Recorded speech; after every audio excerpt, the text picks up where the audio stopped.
Let's speak about this stakeholder engagement you'll be embarking on in Mpumalanga. When and what is the purpose of it, Advocate? The visit starts on Monday and it lasts until Friday. The purpose of the visit is it's my provincial week. As commissioners, we have divided ourselves to service different provinces. But it is also an opportunity to meet with stakeholders who are preparing for the launch of the nationwide dialogue on water and sanitation, which will be taking place on the 29th of August, also in Mpumalanga. And the dialogue is going to take place in all the 9 provinces. I think that is the purpose. Okay, and this, you say, is in a build-up to a national dialogue? Yes. Okay. What is the purpose of these dialogues you have with communities? Is that to grant them greater access to the South African Human Rights Commission as part of its mandate? Firstly, yes, it is part of making ourselves accessible to the public. And secondly, to share with them the functions that we as a Human Rights Commission performs, which is at their disposal, and to also hear views and opinions from members of the public where we are performing, where we are not performing, or we are not visible. So this is actually an opportunity where you sit with the people, particularly people at the grassroots level, that gives you an opportunity to have a feel of whether they know their rights and they know who to approach when their rights are affected or violated. Okay, let's first start with the actual mandate of the South African Human Rights Commission. It's a Chapter 9 institution. Let's really get down to the basics, the ABC of what a Chapter 9 institution is, what it's obligated to do. As a national human rights institution, the South African Human Rights Commission, as you correctly pointed out, is part of the Chapter 9 institutions supporting democracy. Specifically, the Human Rights Commission is there to promote and protect human rights of every individual in this country, particularly those human rights that are enshrined in Chapter 2 of the Constitution. So anybody, any individual citizen whose rights, as enshrined in Chapter 2 of the Constitution, is violated, is free to approach us. Therein you find rights as hate speech that has become popular now lately. You find a lot of discrimination. That's also part of the rights that you find a lot of complaints are being brought. So specifically we are there to see to it that we promote and protect the right of the citizens of this country. Are there any rights that supersede others, that take precedence over others? There's no such a thing. All rights are equal and indivisible. So you cannot say this right is better than the others. Would you say it's reflected in the work that you've done? Well, I think it's for the people to see. For instance, when I investigate a matter after a complaint or upon own initiative and make a finding in favor of the complainant who has lodged a complaint, if I succeed in investigating the case, by doing so, I have satisfied the requirements. For instance, we do have a number of cases that we have taken to court on behalf of the citizens of this country. We have succeeded in some of them. I'm thinking in mind, for instance, the Matoele case, which we have taken up with the Minister of Police, where we made a finding in favor of Mr. Matoele, and the Minister has since taken this matter on appeal. So once we do that, I think we are satisfying the individual, Mr. Matoele, and the De Klerk Foundation as individuals who have brought that case forward. I'll tell you why I ask about whether other rights supersede others, advocate, and that is the growing concern about transparency within Chapter 9 institutions, especially the South African Human Rights Commission. It's independence from government. And there are different views, of course, especially on the appointment of commissioners, whether or not it allows for that to happen. We'll get back to that in just a moment, but let's look at your caseload. How many complaints have you received this year, the bulk of which fall under which categories?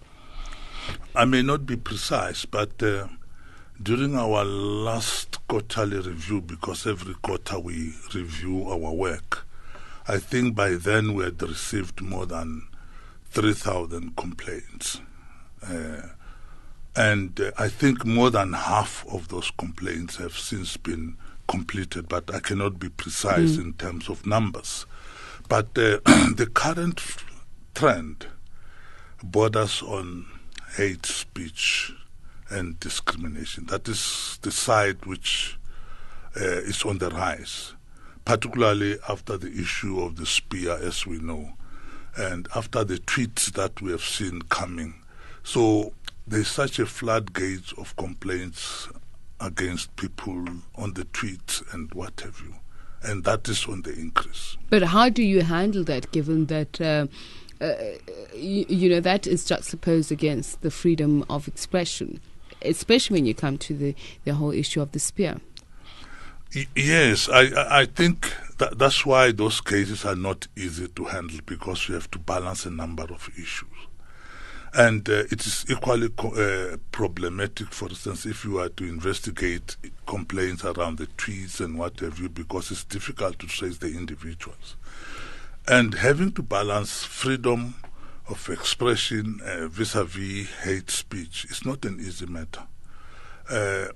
Before the end of September, we will be starting with phase 1 of our investigation on the spear, because it is our approach that it is not always correct that matters that relate to freedom of expression, in particular, which borders on moral issues, can be decided upon only by the courts, because we feel South Africa still need that time, that opportunity to develop, to improve on social cohesion.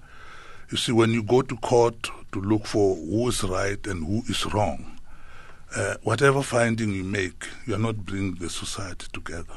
Societies drift apart. So our feeling is that it is important to begin and continue with the process of reconciliation, because I don't think we have sufficiently reconciled. Are you ever proactive? Do you think you're effective to the extent that you don't just respond to complaints, that you yourselves are proactive? For instance, the spear, nobody has lodged a complaint with us, but we are busy specifically with that. Are you investigating? So yes. We do have a number of cases where we don't wait for individuals to come and lodge complaints. And in terms of our act, actually, it mandates us that wherever there is a threat of a violation or there is an actual violation, as a Human Rights Commission, we proactively investigate. There are such matters that we're busy with. And would that include the Limpopo textbook saga? Well, that one, fortunately, there was a complaint lodged with our office in the Limpopo. Unfortunately, at the time when it was lodged is when the Section 27 NGO took the matter to court. But you yourselves, had you considered being proactive about that and investigating that? Well, at the national level, you'll remember that the Limpopo issue, it was quite sudden that there was an issue around books. And it first came to our attention when it was lodged with our provincial office. And as I've indicated, and it was in the paper, that there was a meeting of our office with the complainant around the issue of books, and it quickly went into court. And as a commission, we normally do not compete with courts. Once a matter is in court, and then we hold a watching brief to see how the matter is progressing and at what stage can we come in, because we don't compete. If we had an opportunity, yes, we would have partnered with the Section 27. you're talking about collaboration, and I think it was in 2007 where there was a review of Chapter 9 institutions, and especially the South African Human Rights Commission in terms of efficacy. And suggestion was made that perhaps like organizations that investigate human rights or that deal with human rights perhaps should be amalgamated to make them more effective. And with some, for instance, the Gender Commission was decided because it was such a big enough issue that it should be dealt with separately. Would that not have been a better solution, given that in some cases that there are overlaps? Thank you. Maybe we have to make a distinction here. That was an investigation that was commissioned by Parliament. And the late Professor Kad Asmal issued a report which she tabled in Parliament. And we need to know that that report has not been adopted by Parliament. Yes. Whatever recommendation has been made there will only be implemented once Parliament has adopted it. But our approach has always been, there are a lot of good things in that report which we can implement without necessarily waiting for Parliament to implement them.